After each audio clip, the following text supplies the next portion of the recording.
പറ്റും. പക്ഷേ കുറച്ച് ഉപ്പ്, കുറച്ച് കുരുമുളക്, അല്ലാതെ മുളക് പൊടി അല്ല, കുറച്ച് ഉപ്പ്, മുളക് പൊടി, കുറച്ച് എണ്ണ, ഇതെല്ലാം കൂടി ഇട്ടിട്ട് നല്ലതായിട്ട് നമ്മളങ്ങ് ഇളക്കണം. കുറച്ച് കൂടുതൽ അങ്ങ് ഇടണം.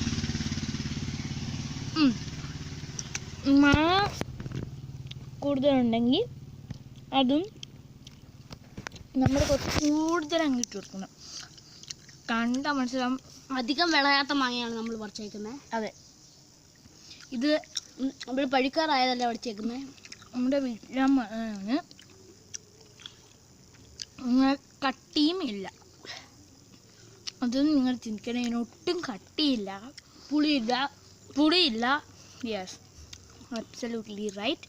സാധാരണ എല്ലാ മാങ്ങയ്ക്കും വേണ്ട സാധനമാണ് പുളി. ഈ മാങ്ങയ്ക്ക് പുളിയില്ല, ഒട്ടുമേ പുളിയില്ല. ഒട്ടുമില്ല, കുറച്ചായിട്ടില്ല. നമുക്കിത് കഴിക്കാൻ പറ്റുന്ന അത്രയും പുളിയേ ഉള്ളൂ. ഓക്കെ, പഴുക്കാറായ മാങ്ങയ്ക്ക് എത്ര പുളിയാണ്. അതെ.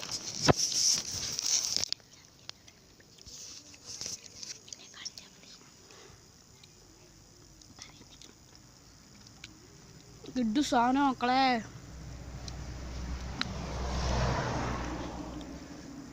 ഒരു മാങ്ങ എടുത്ത്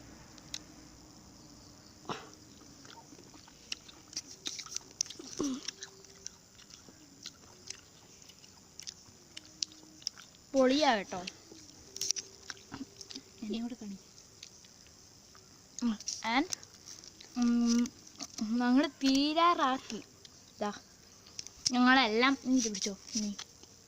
നമ്മളെല്ലാം ഇതിൽ കൂടുതൽ, കുറച്ച് അളവ് കൂടുതലിട്ടു. അത് എപ്പോഴും കഴിക്കരുത്, എപ്പോഴും കഴിക്കരുതെന്നല്ല ഞാൻ പറഞ്ഞത്. ഇടയ്ക്ക് ഇതുപോലെ കുറച്ച് മുളക് പൊടി നല്ലതായിട്ടിട്ടാൽ കുഴപ്പമില്ല. കുറച്ചുപ്പ്, അത്യാവശ്യത്തിന് എണ്ണ. നമുക്ക് എണ്ണ ഒട്ടും കൂടാൻ പാടില്ല. എണ്ണ ഒത്തിരി നഷ്ടപ്പെടും.